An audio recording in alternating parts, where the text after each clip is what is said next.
Olá, tudo bem com você? Seja muito bem-vindo a mais um capítulo do Mundo Corporativo, que hoje se dedica a falar sobre carreira, liderança, mudanças. E para conversar conosco sobre esse assunto, nós convidamos o Dr. Frederico Porto, médico psiquiatra, nutrólogo, professor convidado da Fundação Dom Cabral e autor do livro Antecipe o Inevitável, a Arte e Ciência de Liderar Mudanças, livro este lançado pela editora Évora. Dr. Frederico Porto, muito obrigado desde já pela sua presença aqui no Mundo Corporativo. Um bom dia para o senhor. Bom dia, Milton. Eu que agradeço. Prazer é todo meu de estar aqui. Nós falamos aqui, eu disse que nós vamos conversar sobre carreira, liderança e mudança. Agora, quem é que cuida da mudança na minha vida? Sou eu mesmo? Não é a minha empresa? Não é verdade. Num mundo tão mutável quanto que nós estamos, cada vez mais se torna uma responsabilidade pessoal do indivíduo de se preocupar com a carreira dele. Ou seja, não tem como uma empresa garantir que ele vai poder estar naquele lugar para sempre. Então, entendendo isso, todos nós temos que ter uma perspectiva de médio e longo prazo de onde queremos chegar, quais etapas queremos galgar, o que realmente me interessa na minha existência, e temos que ter a capacidade para lidar com as mudanças pelas várias fases pelas quais nós vamos passar. Por isso que, já no título do livro, está lá que a mudança é inevitável. Isso, a proposta do livro é entender o seguinte: já que ela é inevitável, o que eu posso fazer para mudar antes? O que eu chamo de automudança. Uma mudança escolhida e não imposta pelo ambiente. Então nós temos que sempre estar com o radar ligado para mudar de maneira contínua, por escolha. Mudanças pessoais e profissionais? As duas, né, da mesma forma, porque no fundo, qualquer um de nós sabe disso, as mudanças que ocorrem em uma área da vida impactam as outras. É muito comum o indivíduo estar passando por mudanças, por exemplo, pessoais, ele está se separando e ele troca de emprego, ele escolhe, ele resolve mudar tudo na vida, ou vice-versa. Ele é dispensado do trabalho, ele acaba mudando o relacionamento. Então eu costumo dizer que as mudanças nos contaminam e nos colocam numa posição de fazer aquilo que a gente estava adiando há muito tempo. Agora, não tem como evitar, por exemplo, que mudanças na sua vida profissional, às vezes até uma demissão, não impacte dessa maneira a sua vida pessoal? Você continue levando a sua vida pessoal à frente? Sim, esse seria o ideal, claro. Então, mas como tende a contaminar, as pessoas têm que ficar atentas, porque nós somos compostos, na verdade, a nossa mente, né? Nós temos uma parte, que eu digo mais animalesca e uma mais racional. A melhor metáfora que eu tenho é como se fosse um guia sentado no elefante. O elefante é a parte mais primitiva, o guia é a parte mais racional, que tem somente 300 mil anos de existência. O elefante tem 600 milhões de anos. Então, quando você passa por um choque, uma mudança inesperada, é como se aquele elefante ficasse meio atordoado. Então, todas aquelas mudanças que o guia estava tentando fazer na vida e não conseguia, ele agora tem a oportunidade. Então, existe um consultor que diz o seguinte: nunca desperdice uma crise para fazer as mudanças que você queira fazer. Mas isso mesmo, de uma maneira consciente, como você falou, preservando o que está funcionando bem. Geralmente, o profissional muda porque o mercado faz ele mudar, a empresa faz ele mudar, a família faz ele mudar, e ele não é dono das suas mudanças? A maioria de nós somos a dificuldade de mudar antecipadamente, né? Ou seja, tudo na vida tem um ciclo. Você tem uma ascensão, seja um produto, uma carreira, você tem um platô e uma queda. É da nossa natureza esperar a queda para então fazer a mudança. Porque nós temos uma coisa chamada aversão à perda. Porque imagina se eu mudar antes, eu falo assim, então imagina que para mudar eu tenho que fazer uma nova pós-graduação, vamos supor. Então para fazer a pós-graduação eu tenho que sacrificar algumas horas de lazer. Então eu penso assim, não, poxa, eu podia estar com meus amigos tomando cerveja e não na pós-graduação. Como eu tenho uma aversão a perder o lazer, eu falo, não justifica o que eu vou ganhar lá na frente. Então, a maioria de nós espera as perdas chegarem, a pressão do ambiente, a pressão da família, de quem estiver em volta, para então mudar. O que é mais importante como estratégia para se preparar para as mudanças que o senhor entende ser inevitáveis? Eu costumo dizer que são 5 características que os indivíduos têm que se desenvolver. A primeira delas é ter uma percepção realista do mundo, né? Ou seja, você tem que olhar, ver o copo cheio e vazio, né? Não é só a metade cheia nem só a metade vazia, é ter uma percepção bem realista. E muitas vezes a pessoa, para poder fazer isso, ela tem que ter um momento de reflexão, ela tem que conversar com outros que estão de fora, para que eles possam dar uma perspectiva que às vezes ele não está tendo. A segunda é a capacidade de colocar o seu foco naquilo que você controla. Porque nós adoecemos, no fundo, porque muitas vezes nos preocupamos com o que nós não temos controle. Doutor Frederico Porto, Marcelo Soares mandou aqui a seguinte pergunta, porque nós estamos falando aqui de mudança. Ele escreveu para mundocorporativo@cbn.com.br. Ele diz assim: quando vocês estão falando de mudança aí, estão falando de mudança só de emprego?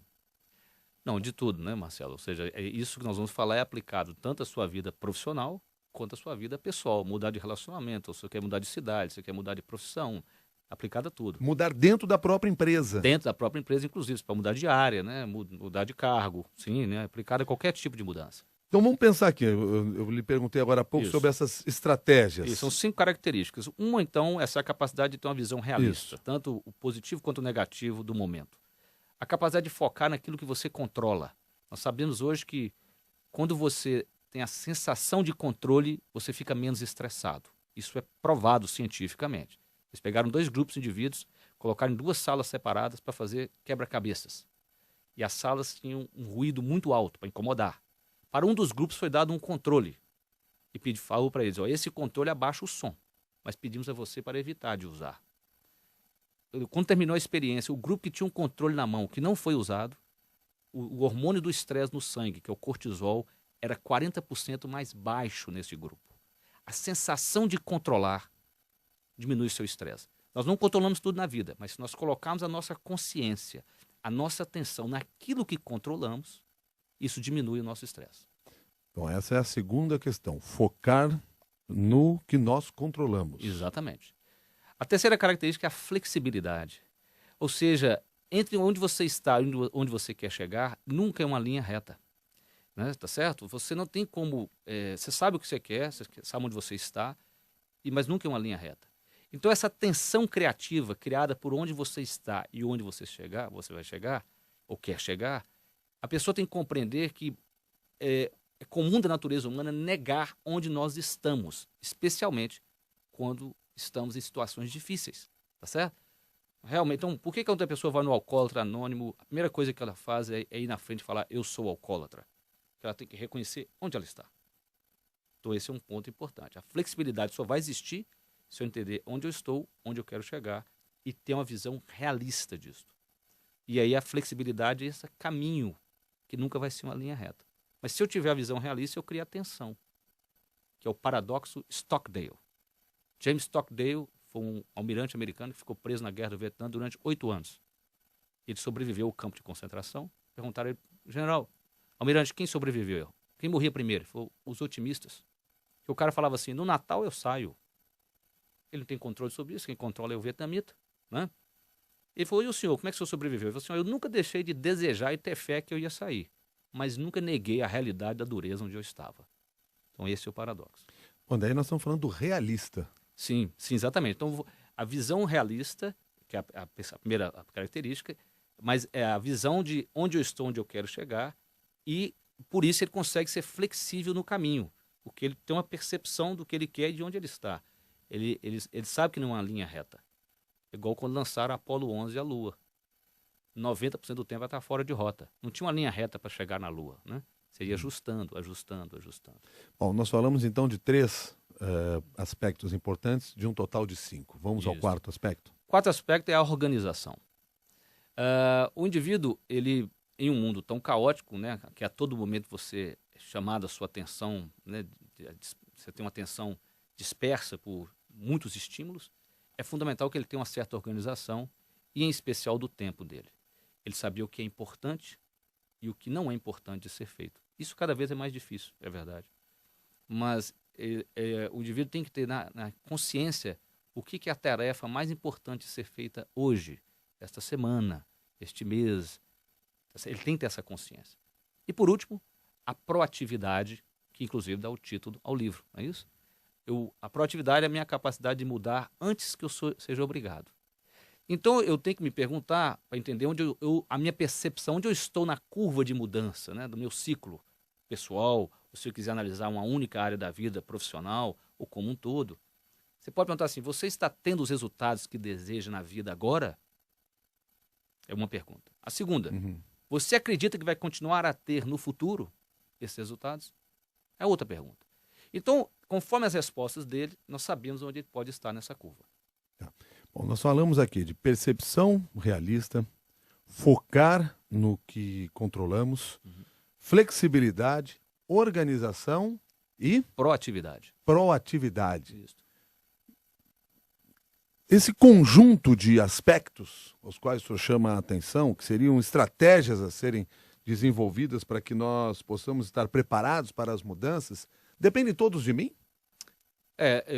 Eu foco no que depende de você, o que você pode desenvolver. Né? Claro que nós temos que fazer a nossa parte. Né? Ou seja, você pode escolher plantar laranja, não é garantido que você vai colher, mas você não vai colher limão. Né? Se você plantar laranja, você colhe, a chance é de colher laranja.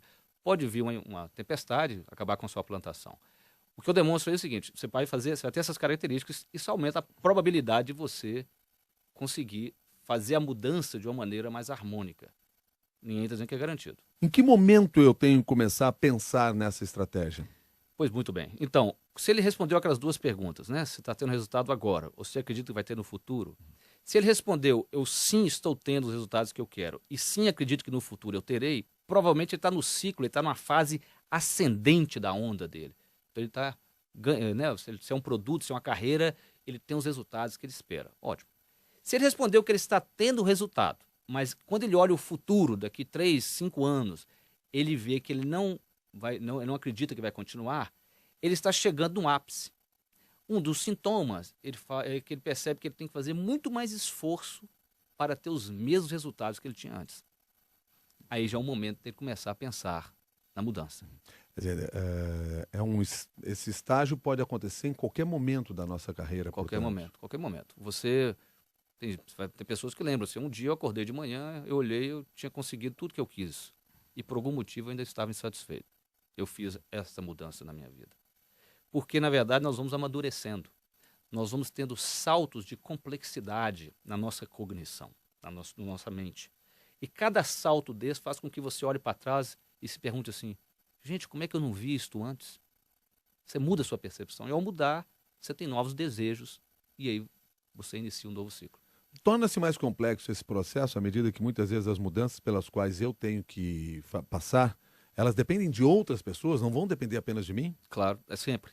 Então, nas suas relações, claro, nós não vivemos numa ilha, grande parte dessas nossas angústias ou desejos tem a ver com as pessoas que estão à nossa volta. É evidente, né? Os nossos relacionamentos. E aí eu faço o quê para poder me adaptar melhor a esse tipo de cenário que é muito mais comum? Pois é. Então, o que você pode fazer? Então, vamos pegar o caso, vamos supor que seja, pode ser uma empresa que você pode abrir para o diálogo, pode ser uma pessoa do seu relacionamento pessoal, um marido, uma mulher, um namorado, uma namorada de muitos anos.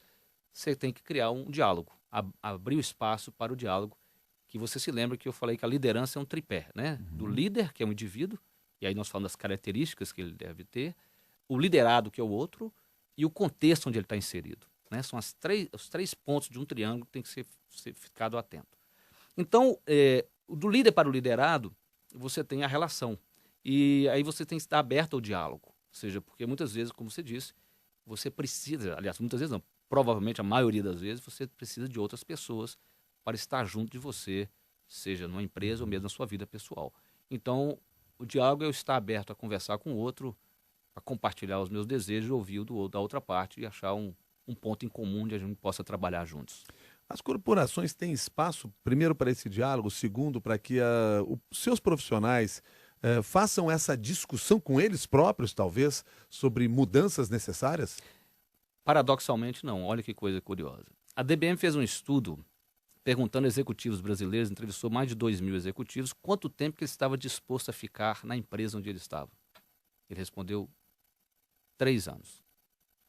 Então, você imagina. 3 anos para permanecer na empresa onde em que ele estava. Não é nem no cargo em que estavam. Não, nem no cargo, na empresa. Então, você imagina. O que custa mais?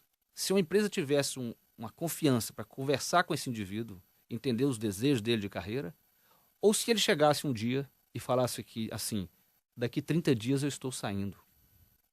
Como é que se cria um sucessor em 30 dias? Então, a necessidade dessa confiança, de estar aberto para a conversa, muita gente vai dizer assim, não, mas nós não temos isso, eu sei, mas não ter isso tem um custo elevadíssimo, porque agora, mais do que outras épocas, o profissional tem o poder de escolher a carreira dele, muito mais do que ele tinha antes. E isto gera um prejuízo muito maior para as corporações do que elas imaginam. O exemplo que eu te dei, imagina, 30 dias antes eu aviso, estou saindo. Agora, se eu falo para você, daqui 3 anos eu tenho intenção de sair, nós temos 3 anos para criar um sucessor, por exemplo. E a confiança ela é baseada em 3 pontos também, né? Nós estamos falando de relações, né? Claro. Ela é baseada, primeiro, na sinceridade. Eu tenho que confiar na intenção do indivíduo. Então, você tem que confiar na minha intenção quando eu te falo isso, e eu tenho que confiar na intenção da corporação quando ela me pergunta. Você tem que confiar na competência. Você tem pessoas muito bem intencionadas, mas que talvez você não confie nelas pela competência. A organização pode não confiar que o indivíduo tem a competência para ocupar o próximo cargo que ele deseja, né? Ou ele pode também não confiar que a organização não tenha a competência para oferecer a ele desafios à altura, apesar de bem intencionada, tá bem? E por último, a história pregressa. Quantas vezes que eu lhe fiz promessas e não cumpri?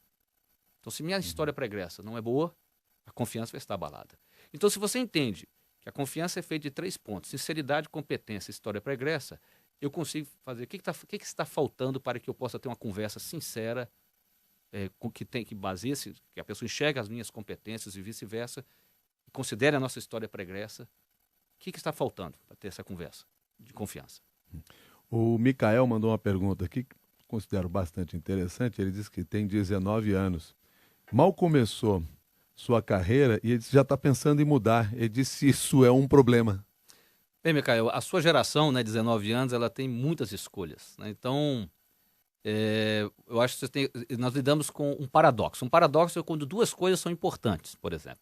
É importante ter estabilidade para você absorver o que você tem, absorver conhecimento e aprender, mas é importante também mudar. Então, o que você tem que se perguntar é o seguinte: você está mudando por quê? Você está mudando porque você se deparou com um desafio e você não quer fazer o esforço necessário para aprender? Ou você está mudando porque realmente você quer, por exemplo, aprender algo novo que onde você está não está oferecendo, né? Porque muitas vezes o imediatismo, que é comum de gerações mais, né, novas, ele é um aspecto que prejudica a sua aquisição de habilidades para ser um executivo, né? Nós sabemos hoje que para o indivíduo atingir o nível internacional, ou seja, um atleta, um músico, um executivo, em qualquer profissão, ele precisa de ter 10.000 horas de prática. 10.000 horas de prática para se chegar à excelência. Ao nível internacional. Nível internacional. Né? Você ser um Ayrton Senna, ser um jogador de futebol igual o Neymar, são 10.000 horas de prática. São 3 horas de prática por dia durante 10 anos. Ou, se você quiser, 8 durante mais ou menos 5 anos. Então, para você ficar bom em algo, tem que praticar. E muitas vezes o imediatismo, ficar mudando de profissão, de emprego, é uma tentativa de não encarar de frente a dureza que é você aprender algo difícil. Agora, ao mesmo tempo, já que nós estamos falando aqui de jovens, os jovens têm que tomar decisões muito cedo hoje em dia, no sentido de escolher a sua carreira. Você trocar de carreira, mudar de carreira tão rapidamente, também não chega a ser um problema. Me parece até natural pela necessidade de ter feito uma escolha tão cedo. Concordo com você, é verdade. Com 16 anos de idade, 17 anos de idade, nós somos muito jovens para escolher o que queremos fazer, né? E o pessoal já está perguntando na sala de aula, você vai fazer o quê? Chega em casa e sim, você vai fazer que faculdade? 13 anos, né? Pois é, desde essa idade. E de repente ele tem que tomar uma decisão. Concordo. É porque ele vai ter que fazer o vestibular, tem que escolher um curso. Sim, então ele tem que explorar de alguma forma, exatamente. Ou seja, só com esse cuidado, assim, será que eu já tenho certeza que é isso que eu não quero? Eu já aprendi o suficiente aqui, mas não há dúvida. O número de opções, eu falo isso no livro, eu vi isso na capa de uma revista sobre vestibular. O jovem hoje pode escolher entre mais de 150 cursos superiores diferentes. Fora que ele pode escolher também não fazer curso nenhum e ser um microempresário. Então, ele tem um paradoxo da escolha. Isso gera uma coisa muito ruim, que eu dou o exemplo de uma calça jeans. Antes você entrava numa loja e comprava uma clássica, pronto. Hoje você entra, tem 10, 15 modelos diferentes, né? Boca apertada, cintura baixa, não sei o que lá e assim vai. Você veste, você sai com uma na mão e pensa assim, nossa, será que uma das outras 14 que eu deixei para trás ficariam melhor no meu corpo? Então, quando tem muita escolha, você fica mais angustiado e não menos. Então, com tantas opções, o jovem realmente fica perdido. Mas ele tem que olhar para dentro de si, entender o seguinte, o que ele gosta de fazer. procurar entender quais são as suas habilidades, os seus talentos. Pergunte aos seus amigos. Você é lembrado para resolver o quê? Certo? Quais são os seus valores? O que te motiva nas suas escolhas na vida? Ser motivado pelo quê? Pelo desafio? Ser motivado por um senso de justiça? E por último, de posse dessas 3 reflexões, essas 3 dimensões de reflexão, o que eu gosto, o que eu faço bem e o que me motiva, você olha para o mundo exterior e vê com o que você pode alinhar isso. Qual empresa? Qual segmento de negócio? E essa reflexão tem que ser contínua, a vida inteira. Agora eu fico pensando aqui o seguinte, nós estamos falando sobre a necessidade de mudar e inclusive a necessidade de você se antecipar ao que o senhor chama ser inevitável. Mas nós temos várias experiências e situações, casos de profissionais que estão há muitos anos numa mesma empresa. Essas pessoas estão erradas? Se elas estão felizes, não. Elas estão certíssimas. Eu acho que o objetivo máximo do ser humano... Será que elas não estão acomodadas? Eu acredito que elas estão... Não, eu acho... Não necessariamente você é obrigado a mudar. Se você está feliz, tá certo? Você não pode estar entorpecido. O meu desafio é tirar a pessoa do entorpecimento. Mas pode ser que ela esteja feliz, ela esteja se sentindo plena onde ela está. Mas ela tem que lembrar que a mudança vai ocorrer. Tem um caso muito interessante de um economista inglês que ele resolveu escolher o melhor lugar para se viver no mundo. Ele aposentou. Então ele selecionou um lugar com um clima ideal, sem violência, uma população amigável. E ele mudou para uma ilha. Um mês depois estourou a Guerra das Malvinas. Tá certo? Ou seja, a estabilidade com a mudança, a natureza é um pêndulo, né? Você vai entre a estabilidade e a mudança continuamente. Mesmo esse que está há 20, 30 anos, e eu já encontrei pessoas que ficaram 20, 30 anos numa empresa, dedicaram toda a sua identidade àquela companhia, quando saem, perdem um pedaço da alma. Tá certo? Então a gente tem que ter, sim, você pode ficar lá, mas você tem que ter mais de um interesse. Entender que a sua identidade não é focada só aonde você trabalha. Porque senão, quando você perde isso, você cria um vácuo na sua existência. E eu começo a pensar exatamente nesse ponto importante da nossa carreira, para o qual muitas vezes nós não nos preparamos. E talvez seja das mudanças mais complicadas no processo, que é quando você vai deixar o mercado de trabalho, você vai se aposentar e, de repente, você descobre que tem tantos anos mais de vida pela frente. Traçar essa estratégia dentro desse espaço que o senhor já chamou a atenção da gente logo na abertura da nossa conversa, é importante neste momento?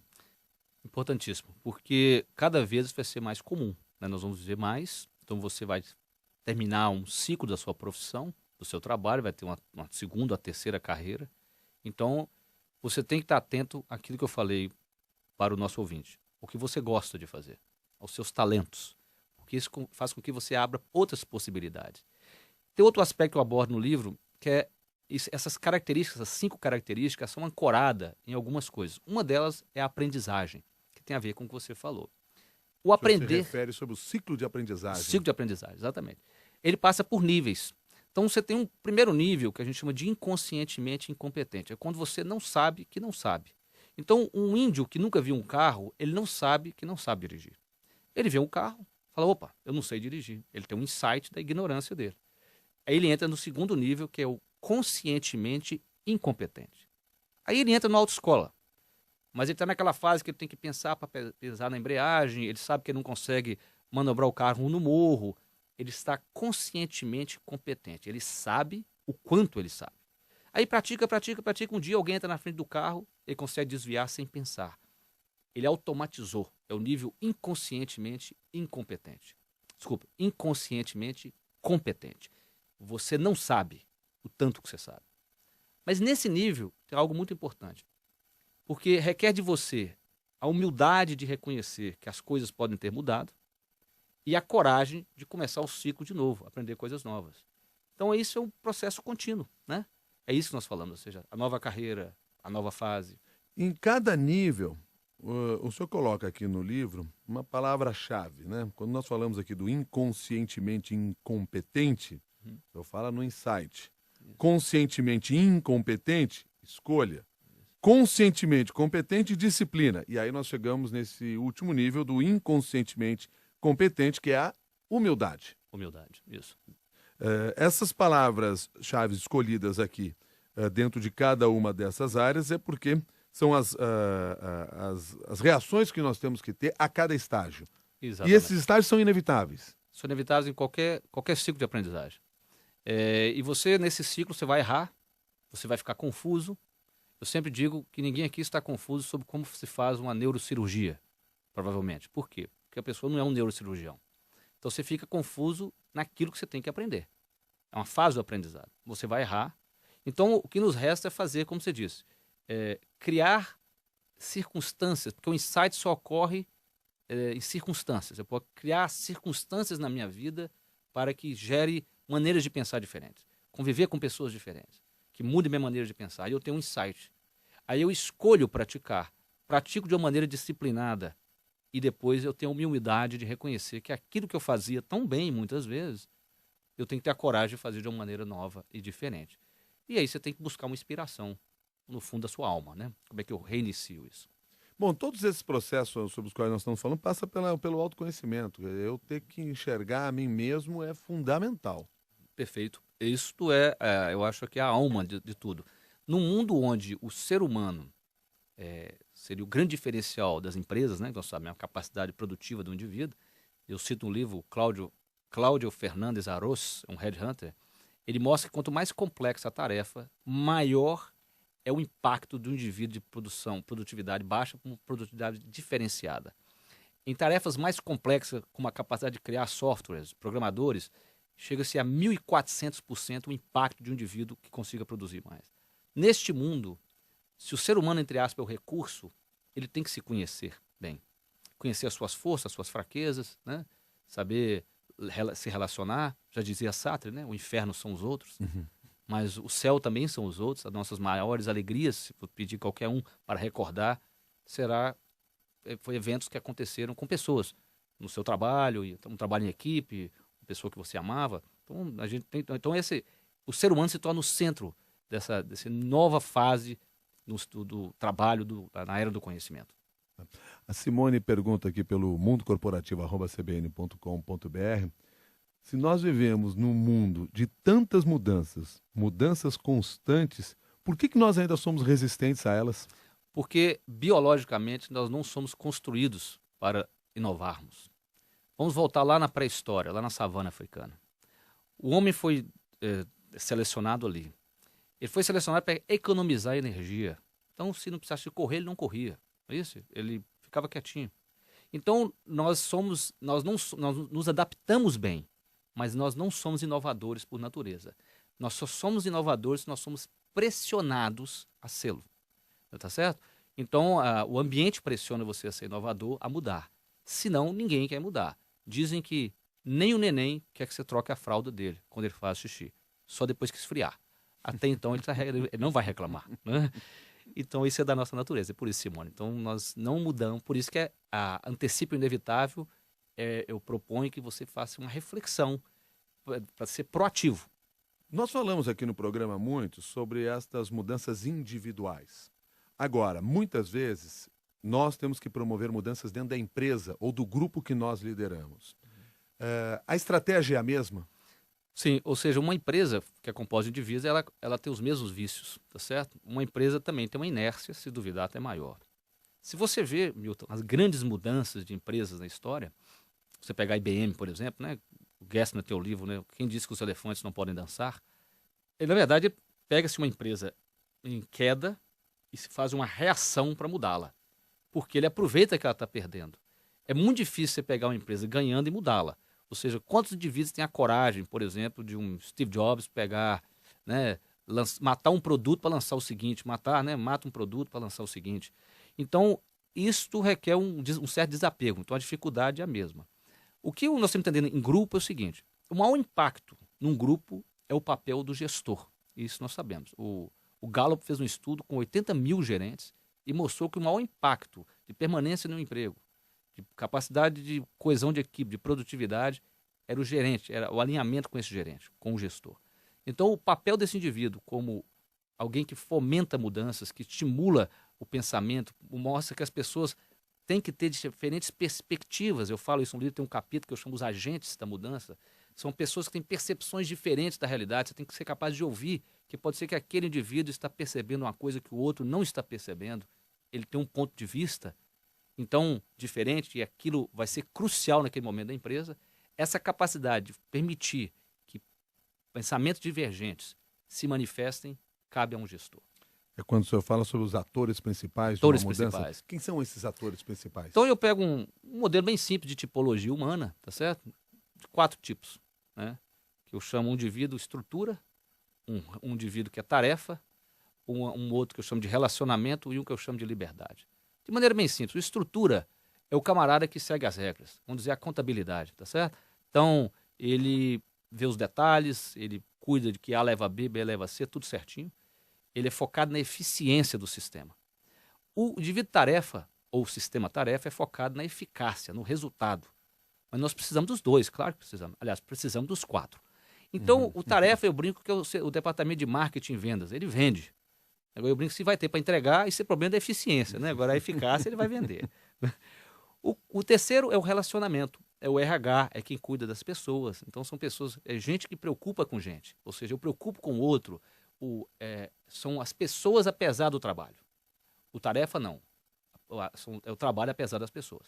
É o contrário, ele está focado no resultado.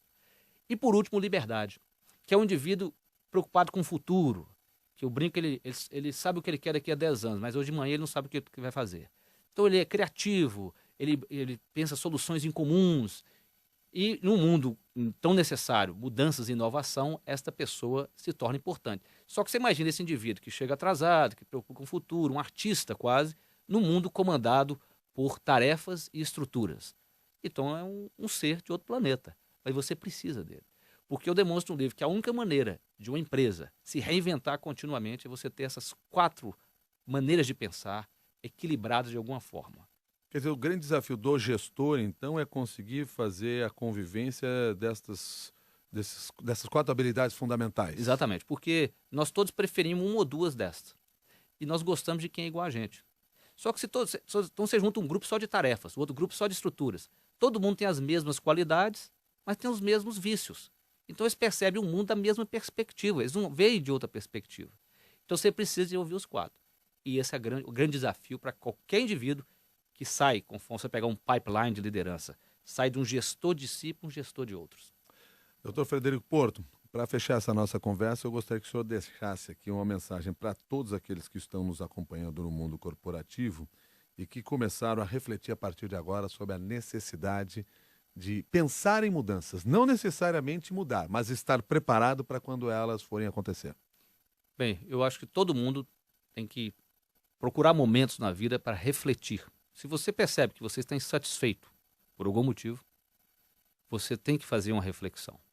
Ouvir, talvez, pessoas mais sábias e maduras do que você, pedir conselhos, estar atento ao mundo à sua volta, ou seja, o que realmente te incomoda.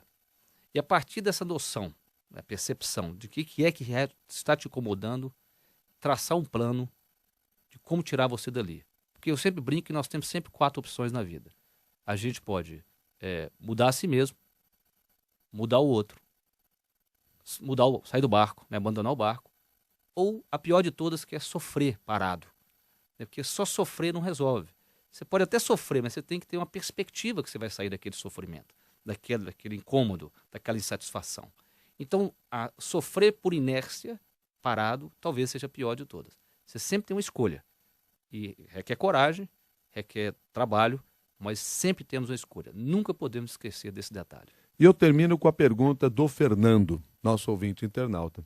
Ele quer saber se, às vezes, nós precisamos mudar para permanecer no mesmo lugar. Muito bonito, Fernando. Muito bom. Eu acredito que sim, porque provavelmente o lugar vai estar mudando também. Então você tem que acompanhá-lo. Ele estará sempre mudando. Então se você acha que não está mudando, a sua percepção deve estar falha. O lugar vai mudar.